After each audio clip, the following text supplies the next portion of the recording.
Supreme court की statement आती है कि you are not marrying to maid. जब हम बीवी की बात करते हैं तो उसमें हम महिला को एक घर की देखभाल, बच्चे पैदा करने और सेक्स के लिए देखते हैं। नहीं तो और क्या परिभाषा होनी चाहिए? दोनों पक्ष भली भांति जानते हैं कि उन्होंने एक डील करी है, वो है ही इसी तरह का, जिसमें सीधी सी चीज ये है कि जब आप कहोगे कि भाई मैं ही खाना क्यों बनाऊं, तो वो भी कहेगा फिर कि मैं ही पैसे क्यों कमाऊं।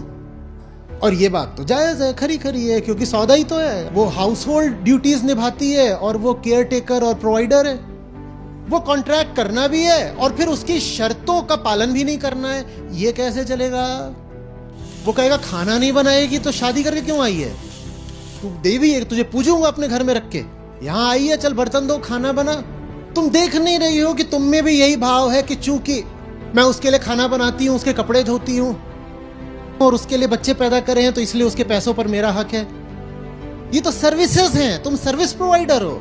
ये प्रेम तो नहीं है। मैं आपसे हाथ उठाने को कहूंगा नहीं, पर भीतर ही भीतर उठा लीजिएगा। अपमानित महसूस किया है कि नहीं? ठीक कह रहा हूं? मजा आ रहा है? बढ़िया।